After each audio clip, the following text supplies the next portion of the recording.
Welcome to the New Reality Show, where you can call in live for laser coaching and engage in Q&A with Doctors Art Emmerich and Christina Winsey. Discover how to master the power of your mind, body, and spiritual energies. Get empowered to create your new reality for more happiness, well-being, and success.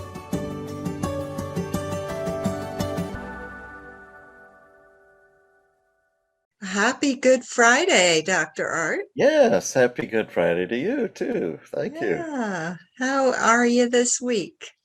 Pretty good. I was exhausted when I woke up this morning, however, because I was having this dream. My wife and I were trying to get across a big field, and there was a very angry buffalo in the field, and we couldn't figure out could we outrun the buffalo? Probably not, and so we were struggling. Thank goodness I woke up because I was Yeah. really getting worn out from trying to figure this one out. Well, these are the kinds of crazy things you'll hear on this show. Yeah. So you're listening to New Reality Solutions, and I'm Dr. Christina Winsey, and this is... I'm Dr. Art Emmerich. And we are here to bring you practical solutions you can do at home for stress, anxiety, ways to improve your performance, your productivity, all kinds of good stuff, because we know that people have been through the ringer in the last couple of years. And we decided to do the show because we wanted to help more people than just the one-on-one in our offices. And so every week we offer solutions that are self-help that you can do at home. And we usually have a handout that you can get by emailing us at the end if you want it. Mm-hmm. What else should I say, Dr. Art? Oh, I I don't, know. We want to yeah. thank our subscribers. Yes, please do. Yes, and I Okay. will join in that thank too.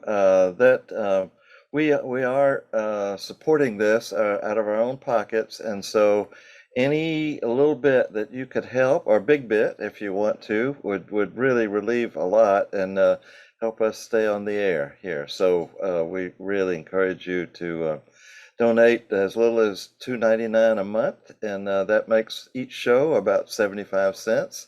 We can guarantee that you'll get more benefit than that from each show. Absolutely. In fact, Thomas, would you show people where they can subscribe? Yeah. And folks, this is if you feel you get value from the show, we really cover a lot of good topics and ones that make a difference in people's lives. So if you want to keep us on the air, we hope you'll subscribe to the show.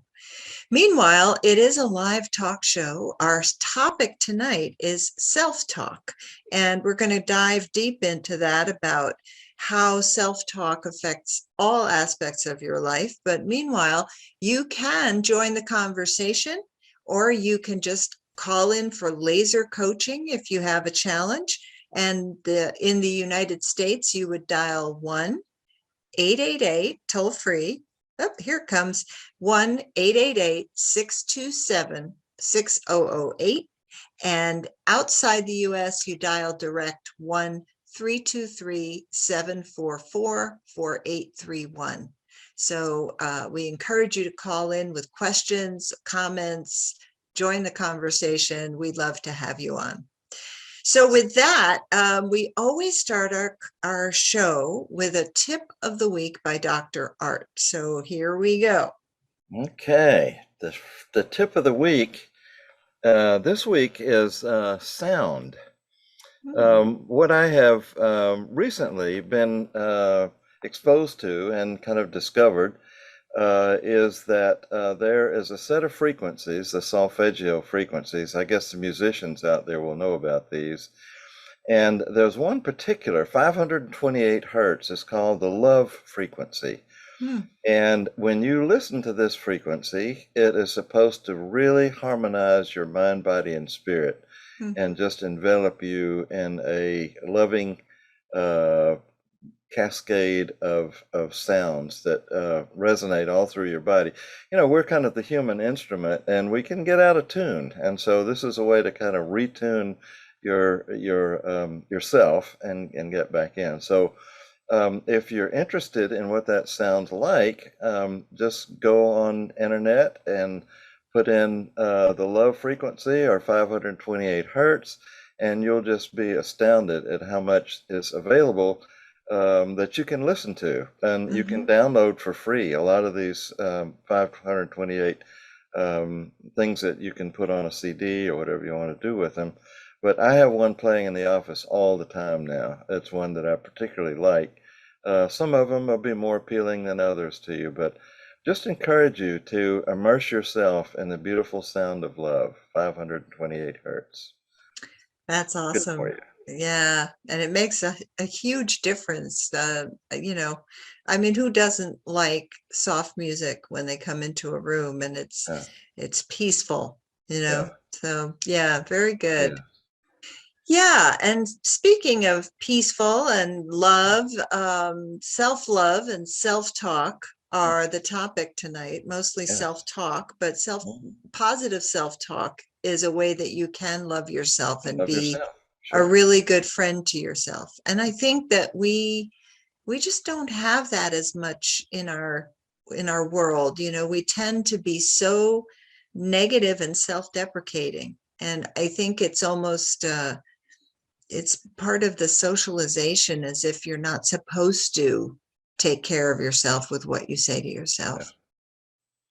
Yeah, it's a lot of, I've heard people say, well, I don't want to compliment myself because I'm afraid I'll get very uppity, you know, and Mm. I'll strike people as being too much a fan of me, and, and so but it really is acknowledging the truth about who you are, um, and particularly the good things that you are, and we'll Mhm. talk about how to discover some of those because Mhm. they're really all over the place. And we do have a tendency to be negative. I heard a theory one time that said that comes all the way back from the caveman and cave lady days when we were out searching for food and berries and things, and there was a noise behind a tree, and most of the people ran for the cave. You know, Mm. that the fight or flight thing kicks in, and so they said that meant that the negative people who thought something bad was going to happen were the survivors. They're the ones that made it to the cave. A lot of times, the ones that stayed and fight got eaten up by whatever the the animal, the saber-toothed tiger. And so there's almost a negative bias built into us genetically. Now it's just purely a theory. I don't know if there's anything to it, but a lot of people wonder, well, how in the world, um, instead of saying that was good, we'll say, oh, that was not bad. You know, we always figure out a negative way to give a compliment, even so Yes. it seems Yeah. built into our genes or something that we would immediately spring to the negative side instead of the positive. So, Well, but yeah, but with it training, also, we can overcome that, you know. yeah, Mhm. absolutely. We're taught to almost put ourselves down so that we don't appear like we're uh, you know, promoting ourselves in some Yeah. way. Mhm. And it's unfortunate. But the thing I wanted to start with is awareness. I Hmm. think Good. that first of all, you need to give yourself permission to say nice things to yourself. Mhm. And it may feel awkward, but the way that you start is by being aware of what you are saying to yourself so Right. that you can turn it around if it's not positive. Mhm. And it literally can change your ability to perform, your ability to show up. What you say has a lot of power. So, what I talk about with my clients is, and you probably do too, Dr. Art, is that we have a cascade recipe Mhm. of, you know, a trigger happens and then that starts the negative thinking. And before you know it, you're down in the dumps about yourself, but you Yeah. don't even know how you got there because it's an automated cascade that has Yeah. developed over the years. So, awareness, the tip that I want to give people is to carry a little notebook with them and Oh, start writing okay. Yeah. down every time a negative comment about themselves comes up. Yeah. And I'd like to get into the sort of the mechanics of the mind-body system Hmm. that we study in hypnosis.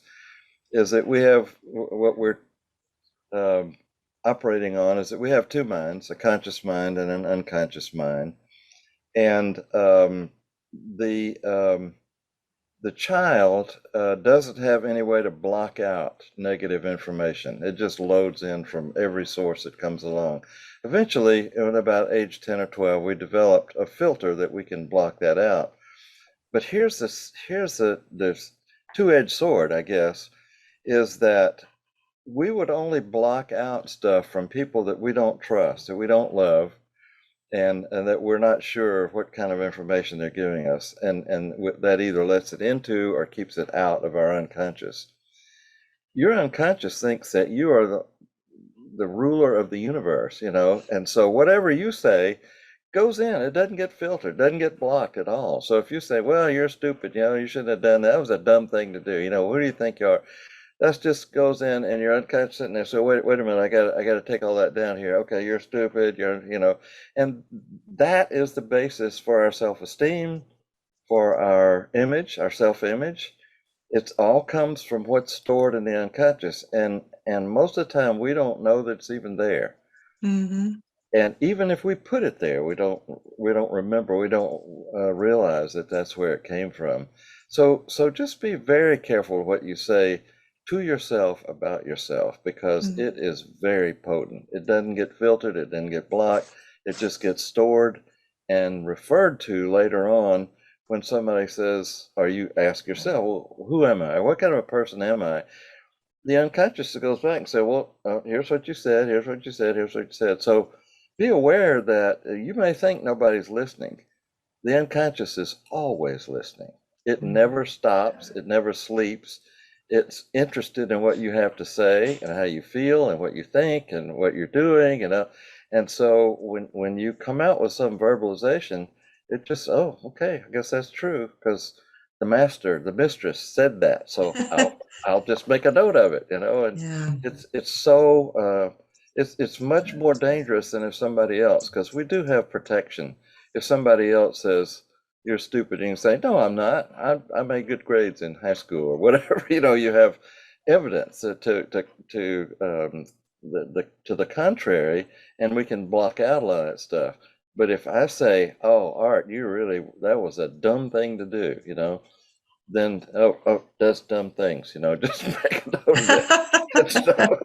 So be careful what you say to yourself. It's really, Well, yeah, yeah, absolutely. mm, Also, it affects your health, yes. because when you are putting yourself down, when you are negative about yourself, your cells are listening. And when Mhm. you say things like bad back, um, arthritis, Yeah. it's not that you might not have an issue going on, but the more you reinforce it with words, the Mhm. more you're owning it and the more your cells are listening. So you really want to be careful as far as your body, that you're not saying, Yeah. that you're not using my this or that pain or Yeah. problem. Um, Especially when you say something like, "Oh, my feet are killing me," or "My back is mhm. killing me," or what. Guess what? It really might be. If you keep saying that, you can encourage something pretty potent. We don't realize how much control we have over our body by what we repeat and what Mhm. we convince ourselves of. What do we believe is going on? Our unconscious stores all that and says, okay, if that's the way it is, I'll have the body respond to it in an Mhm. appropriate way. We want to be appropriate and be consistent. And so, yeah, just be careful about that negative language, particularly as it applies to your health, because it'll really Absolutely. make a difference. Positive or Absolutely. negative. Yeah. Yeah. No, I have a tip here that I think people aren't always prepared for, well, what do I say instead? Hmm. So I recommend a list, that I got this off the internet that was very helpful. You stop and breathe and say, I can do this. This will pass. And if you're anxious or angry, you're allowed to feel your feelings, but Mm-hmm. you can say, I can be anxious, angry, and sad and still deal with this. And I have done this before. I can do it again. Um, just using certain phrases when situations arrive, instead of saying something that's going to make you feel kind of buried by the situation, just, this too shall pass. I've survived this before. I can access my smarts. I know what to do. Just really taking a moment to Yeah. decide how you're going to coach yourself, how you're going to be your own best friend, to Yeah. coin a phrase. Yeah. And speaking of that, there is language that we use with our best friends. They make mistakes just like we do, but Mm-hmm. we don't jump on them and beat them all up. If we did, we wouldn't be best friends for very long. So we have a way of noticing and say, oh, next time you try that, let me help you with a little bit. I think I've got some ideas of how you could do some constructive, very positive thing instead of just jumping on. And so the idea is the best friend we ought to have is our unconscious mind. The conscious mind is the one that we're aware, we're conscious of. Everything else Mm-hmm. is unconscious. So if you're best friends, then you would say things like you would to your best friend, no matter what they did. You would forgive them and look for a way to help them, to be encouraging, be supportive. Mm-hmm. So that best friend, I think, is a fabulous um, idea, just an image in your mind that, okay, this other me over here that's listening all the time, what would I do to make sure that that was my best friend? And it really should be. It really ought to be. Otherwise, you're headed for some other kind of troubles if that's not the Yeah. case. Yeah. Yeah. Well, and for those who are parents out there, how would you speak to your child to encourage them if they did Yeah. something that they felt stupid about? Hmm. If they brought home a test grade that they weren't happy with, if they brought home a picture and somebody said it was no good, one of the kids said, Yeah. oh, it's a stupid picture. That's a stupid How thing. would you talk to your kid? What would you Yeah. say? Yeah. And encourage them. So Say, it's the gosh, same I bet thing. you really worked hard on that. That was Yeah. so praise them for the things they did right, and not necessarily the result. And judicious use of the word yet. You're Hmm. not a great artist yet, but if you keep practicing like you're doing now, your pictures are going to get better and better, every time. So you figure out a way to make what they've done um, a step along Mm-hmm. a long journey, and they're just at step one or two or something, and let them know that, oh, better things are coming. If you Mm-hmm. keep trying, keep up the good work. This idea of moving stuff from unconscious to conscious, I think, is a I do this with my very few weight loss clients that I have because I tell them about my system and they don't want to participate.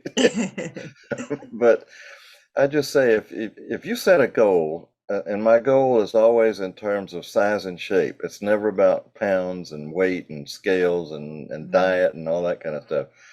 And I just say, once you set this goal of what size clothes you want to wear, and how you want to look when you look in the mirror, that's your standard.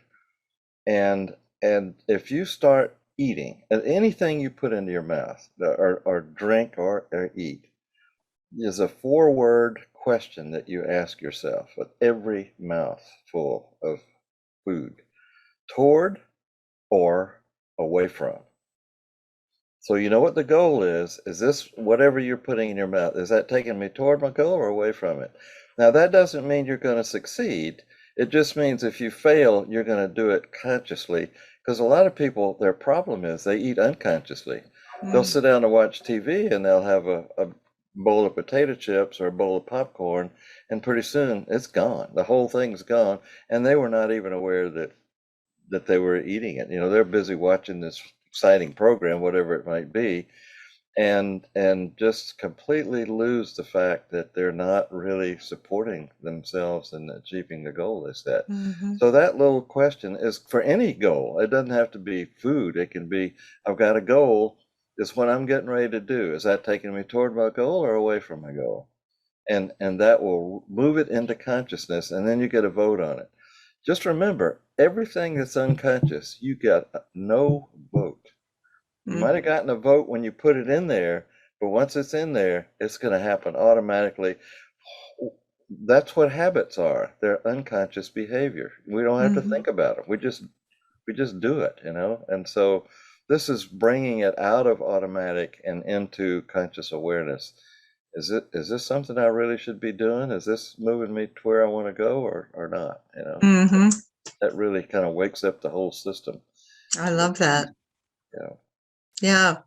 The other thing is also recognizing that when you have something that triggers you, it puts you in a state, a physiological state. Mm-hmm. So, you think about it, if you're being negative with yourself, you're going to tend to put your head down or look down, and you may take, a sigh and not breathe that deeply and just feel kind of hunched over, and that puts you in a negative place. That's called the And victim physiology. yeah, Shriveled yeah, up and looking down and all, kind of curled up and taking up less space. That's yeah, victim. If you yeah, want to change that, you get up and move your arms out and pull your head up and everything. You're literally taking up more physical space, which mm-hmm. affects the mental space that you occupy also. Right, right. And so recognizing that you have the power to change your Mhm, state. mhm. And what we usually think is that we have to precede that with a change in the experience or a change in what's happening. But really, Not necessary. two different people can experience the same negative situation, and one flies through it with flying colors and the other, it buries them. What's the difference? Well, in one case, it is what they're saying to themselves, the one that flies through it effortlessly, but it's also that they've learned that when something bad happens, they need to get resourceful, Mhm. into a resourceful state, as opposed to uh you know uh, getting into that place where they don't feel like, well, the victim, Yeah, as you that's said. being, Yeah, being yeah, a willing victim that we really shouldn't ever be willing to settle for that. yeah, It's yeah. an unnecessary state that we can get into. The other thing I wanted to bring up is I think that um, people are not used to taking self-care. Hmm. It's not just what you say to yourself, but it's also how often do you pay attention to your personal needs throughout a busy day. Hmm. And if you're stressed, this is part of stress management, is that instead of barreling through the day, then you have no opportunity to recoup. And so it's very important that you take time to just smell the roses for a few minutes. If you have a busy day, um, finding a time when you can just, let me breathe a little bit. Let me take a break. Let me walk around the block. If you're lucky enough to have time during the day where you can actually even meditate or take a nap, um, anything you can do that is more self-care, so that when you have less stress, when you're decreasing the stress, and Hmm. you're doing it by increasing the self-care, Hmm. then you're much more likely to be in a resourceful state as things unfold during the day that could be challenging. And then that will prevent some of the negative talk that you might be doing in your self-talk. One of the things that when you're encouraging yourself, there's a psychologist that I found online also, interesting, Antonis Hatzigeorgiadis. I had to spell it out there, but he's a sports psychologist, and he said when you're talking to yourself in encouraging terms, it's better if you say you XYZ, whatever it is, and not I did such and such. And he said, apparently, um, when you personalize it and say, I did that pretty well, if you said you did that pretty well, it has more impact. And it's kind of like you're outside yourself as if you're commenting on somebody else. Mm-hmm. And you're doing it from a third person view. Just a little tip of kind of way down in the weeds about what kind of words are you using, to say you did as if you were talking to somebody else. You Mm-hmm. you did that really well. You did nicely on that, and Mm-hmm. it's better than I did that well. I did that well can sound kind of egotistical or something, but Mm-hmm. you did that well sounds like you're paying a compliment to somebody else. You're really complimenting yourself, but Mm-hmm. it removes it from that uh, ownership kind of the I part. I like that. This Antonis said there are three reasons that he found of why we do self-talk. One is to instruct. So if you're learning a new skill, for example, you're learning to drive a car, play the piano, hit a golf club, whatever it is, um, you might say, okay, now I gotta do this first, and then the next I gotta do that, and so that's a reason to carry on this conversation. You're just instructing yourself to go through maybe a complex set of tasks Mm-hmm. that are step by step. Another one is to evaluate, and that's the one that we get in trouble with a lot of times. We jump to evaluation too quick. Another one is to motivate ourselves. This kind of, okay, you can do it. You can make it. You can do this. Not I can do it, but the you. That's where you use the you. You can do it, and that's a good use for self-talk. Some of the distressing things that we find out about it is that over 80% of it is negative. And Mm-hmm. and we are in charge of how positive or negative it is. We can Mm-hmm. change that percentage for ourselves, not for the population, but certainly for ourselves instantly, just by number one, being more aware of what am I getting ready to say, and is that something I'd say to my best friend, and then using encouraging, supportive language to do it. Well, not just your best friend, but um, you may have a habit of saying things like, I don't know how to handle money, Mm-hmm. or as soon as money comes in, it goes out. Um, anything negative around your money. You may have a habit of saying, I ruin every relationship I'm in. People don't like me because. And so those are the things that you have somehow got into your subconscious mind. Mm-hmm. And if a situation with money comes along and those are the kinds of things you're telling yourself, of course you're not going to be able to manage money. Yeah. If you meet a new person and you're on the date and you're telling yourself, yeah, but I always mess up relationships, so this won't go anywhere. Well, you have no choice, no chance. So this is where it may feel phony to say the opposite, but Mm-hmm. it's very important that you start somewhere. You Mm-hmm. have to start with, no, I haven't had a great long-term relationship up until now yet, Yet, yeah. yet, Right. Yeah. but I am going to find out if I like this person and if they like me. Um, I'm going to learn more about how to have Yeah. relationships work out. Mm-hmm. So, and depending on the situation, you can learn where your bugaboo negative thoughts are as again, it's that little notebook that you carry with you, because you're not going to remember at the end of the day all the things that came up, all the situations you were in, and what the talk inside your head was.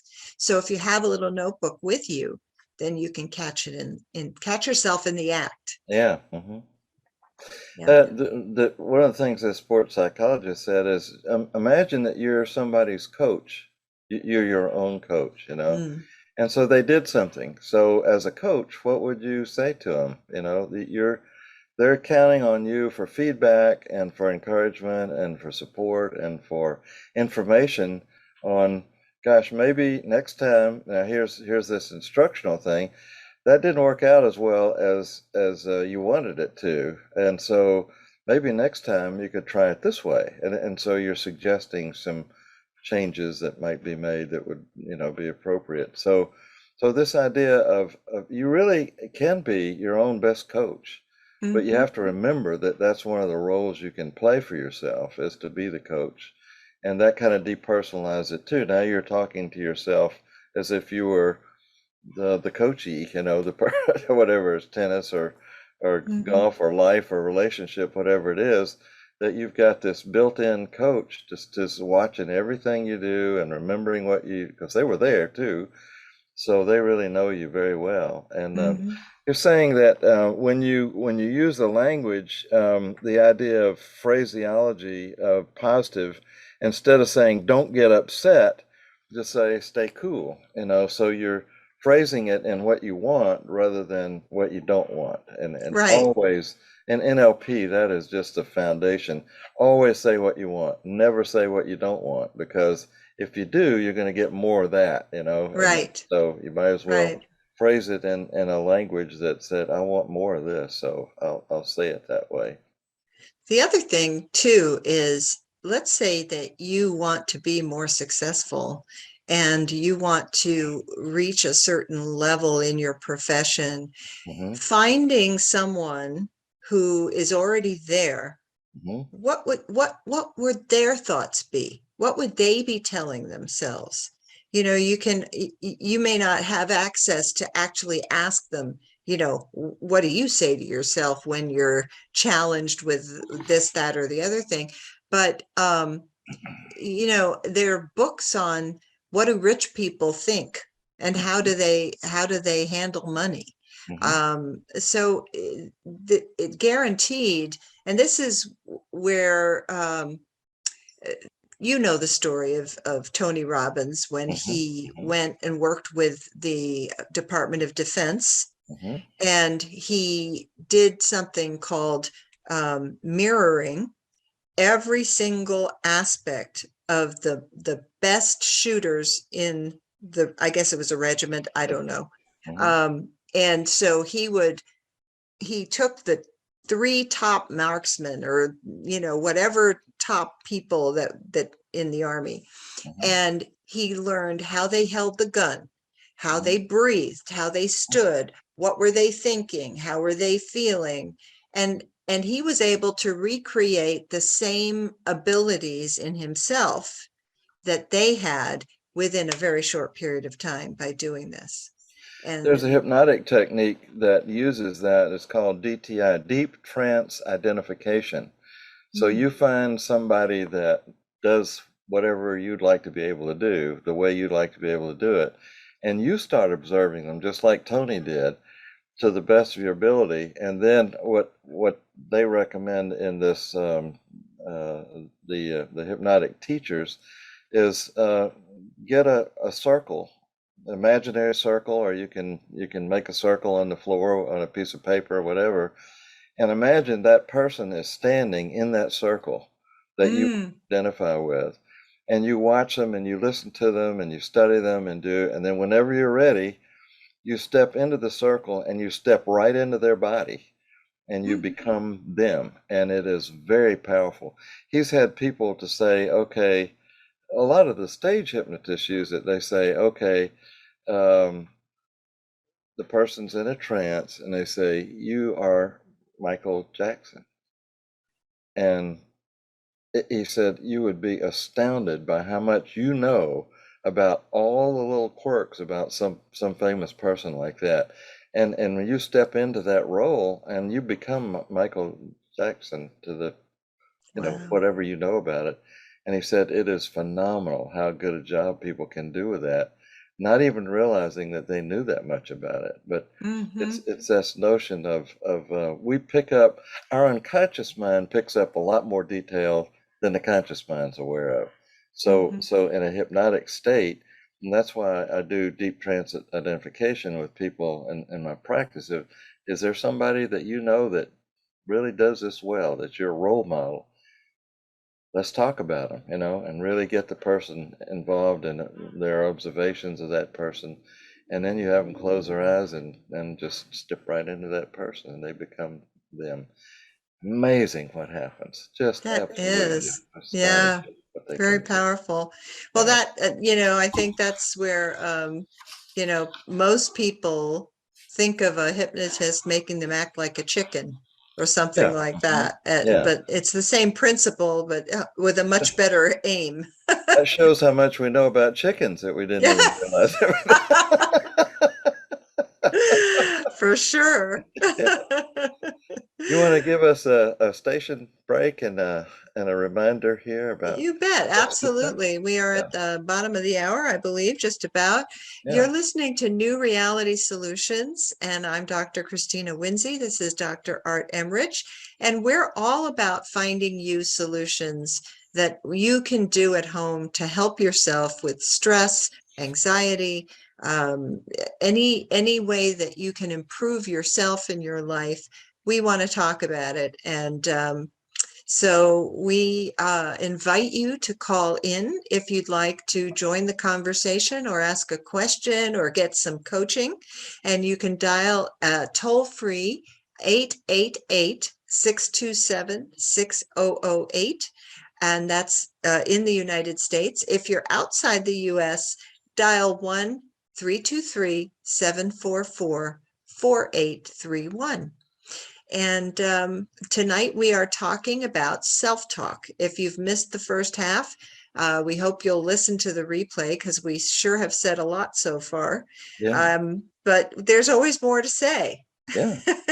Always more.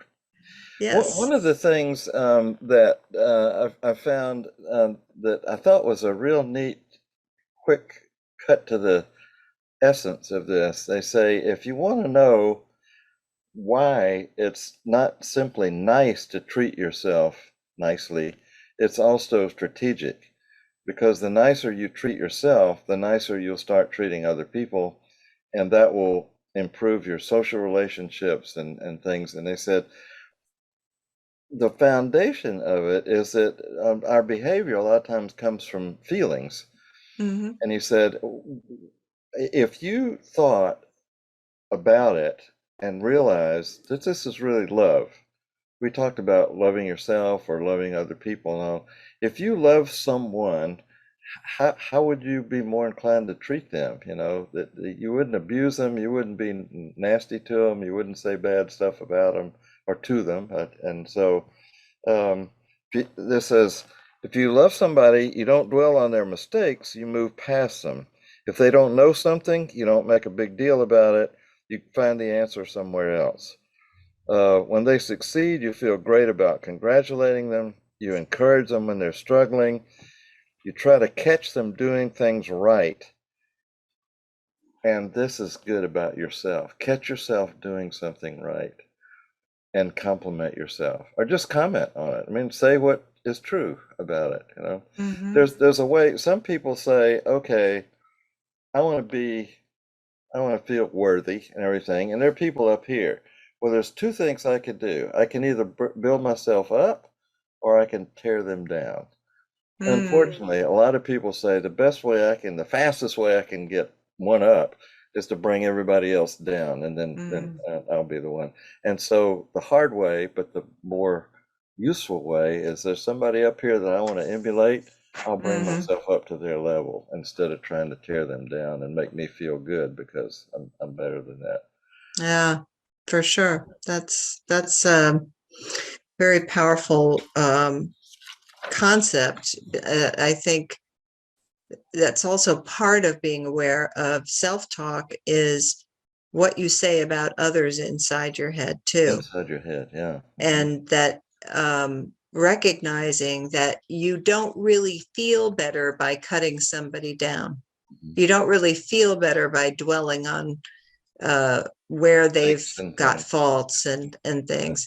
So it's all about how do you want to feel? Do you want to feel yucky? Because you do have a choice. And I know it feels like you don't have a choice. Believe me, I've been there. I've been in that place where you just feel like you're going to be miserable for the rest of your life. But you do have a choice, and it takes work to pull yourself out of it.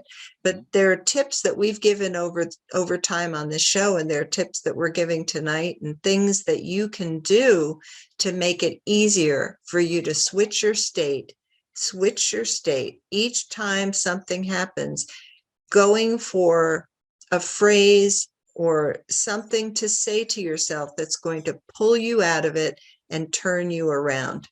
And it takes work. It does take work. And something, this may be a repeat for some of you that may have seen it, but a lot of people say, well, I just got these words in my head and I can't get them out. I mean, they just repeat over and over, and I can't stop it. I can't do anything. So what we found in the neuro-linguistic programming is you don't even have to change the words themselves. You change the delivery mechanism. And I've given some examples of that, when you can say, um, change the voice that you hear it in. A lot of people hear a teacher, a parent, a minister, or some person they looked up to, and it's in their voice. That's in this voice that's negative and cutting down. And they said, just change the voice. I mean, hear it in another voice, and that immediately changes it, even if it's the same words. And then you can also change the voice into Donald Duck or Elmer Fudd or Tweety Bird or something. Anything that would make you laugh would really take all the emotional sting out of it and make it a lot easier. And if you can't imagine another voice, if that's not something you feel like you're good at it, just, you know what happens when you have a record and you slow it down and you think, instead of saying, well, you didn't do that very well, did you? It's goofed up again, just slow it down. Well, you didn't do that very well. And all of a sudden it sounds so different. Or you can speed it up. Well, you didn't do that very good. You messed up again. And so something that causes you to just chuckle at it, immediately the emotional sting is gone out of it, and that laughter is a negative emotion destroyer. So be creative in how you deal with the changes you want to make. If you get stuck, give me a call. I've got a lot of different ways you can do that, and get around this habitual negative phraseology, negative tone of voice. A lot of times it isn't even the word, it's the tone. The tone of voice can just be really powerful. Yes. And I've given some speeches sometimes and tried to illustrate what that means. And I'll get up and say, I just can't tell you how excited I am to be with you tonight. And people say, oh, so if the tone doesn't match the words, then it comes across as totally inconsistent and not believable. So use that. You don't want those negative things to be believable. So just change the tone and it'll shift the meaning of it quite a bit. Really. Definitely. And also, I love the Donald Duck and the speeding it up and the slowing it down. Yeah. And, also, there's something in NLP that when I'm working with a client, I'll often ask them, where is the voice? Is it over your left shoulder? Is it in the left ear? Is it in front of you? Because however it got put in there is a spatial thing. You'll notice that you often like to sit on people's left side or right side. You like to hold hands with one or the other more than, if you want someone on your left side, you're going to hold their right hand with your left. And this is more comfortable for you. You'll notice when you're going to have a meeting with people and you need to feel confident, there's probably, unless it's a circular table, you're going to have placements of where you feel most confident and comfortable at the table. And so being aware of this voice that is telling me that I'm not good enough, is that over here? And who said it? Who is it that was saying it to me in the first place? And then using the fast, speeding it up or slowing it down, seeing the person's face. If somebody originally told you you weren't good enough, I wish you were never born, things that are very hurtful to a kid, you can actually play with how their face looks, make it look like Mickey Mouse, or you can do anything with your imagination. Yeah.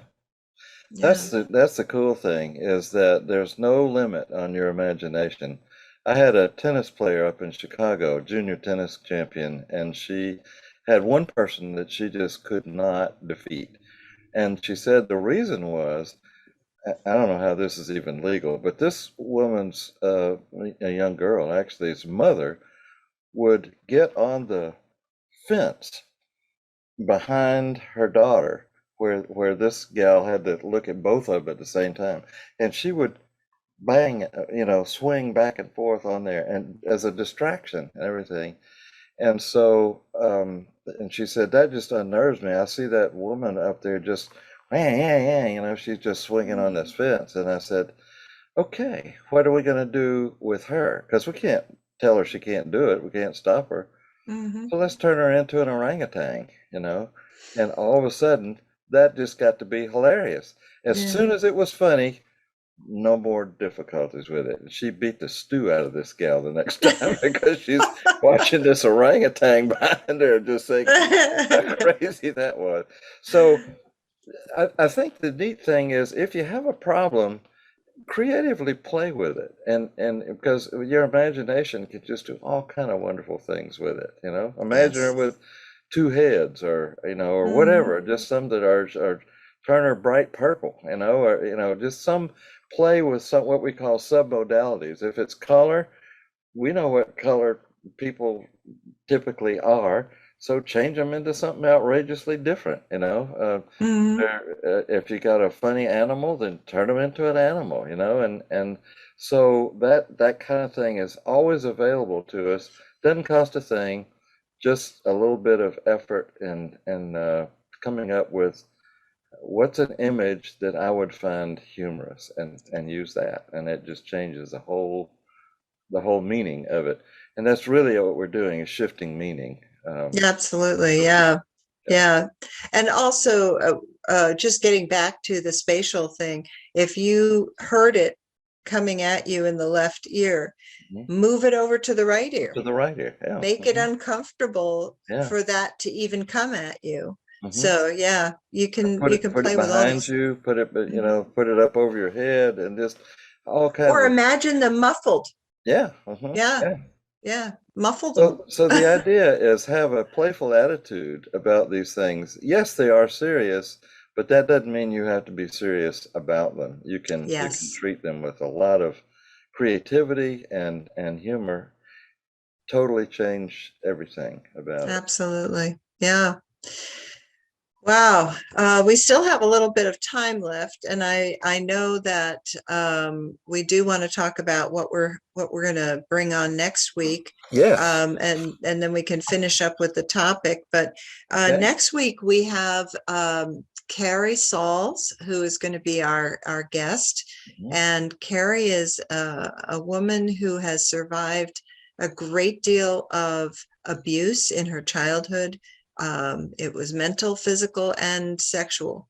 And she is an amazing woman now, and has learned took herself on a journey from addictions and other fallout from the abuse into a very confident, very learned woman who helps other people with overcoming trauma and abuse, and does it beautifully. So we'll have her next week. But meanwhile, Dr. Art, do you have any final words about self-talk that you want to bring up? Yeah, I was just going to look through my notes here. I have a few pages of notes. Carrie was just here a few minutes ago, as a matter of fact. She left to teach her class. And one of the things they say that we can get very negative about ourselves is if we do not feel organized. We just feel like we're just this massive disorganization. And so they recommend that you maybe look at some things like time management, the trainings that you can get will make you a lot better. Organizing takes time, but find out what causes you to get disorganized. There's another one, Dr. Chris, that you talked about a lot, this imposter syndrome. Mm. A lot of times that's why people are giving themselves negative feedback, because they feel like, let's see, it's been defined as Harvard Business Review says, this is a state of feeling inadequate despite evident, well-deserved successes on your part. So how do you stop doing that? It all boils down to your capabilities, actions, attitude, and character, which are all under your control. Research suggests that 70% of people experience imposter syndrome sometime in their career. Mm. And so they're just saying that you need to just get very objective about yourself and recognize that you do have successes and dwell on those instead of dwelling on the failures that you've had. So it's a matter of what are you focused on, your successes or your failures. So Exactly. Yeah. They list overindulgence as one of the ways that people do not treat themselves very well. Overeating, substance abuse, binge watching of TV, anything to excess to avoid unpleasant feelings is a sign that you're self-sabotaging. So just kind of notice, what am I doing with my time? Where do I feel like I have failed, and what was the cause of that? And then start attacking right at the heart of it instead of dancing around and trying to avoid it. So absolutely. Awesome. Yeah. Well, we hope this has been helpful to you. We are just about out of time, and next week we hope you'll tune in. I guess that's all I want to say. Yeah, Carrie's going to be really great next week. She is a really a joy to see what she has made of herself over the years. It's really yes. Yes, and such a loving soul. So we're looking forward to that show. We hope you'll join us. And this is New Reality Solutions signing off. Okay, good. See you next week.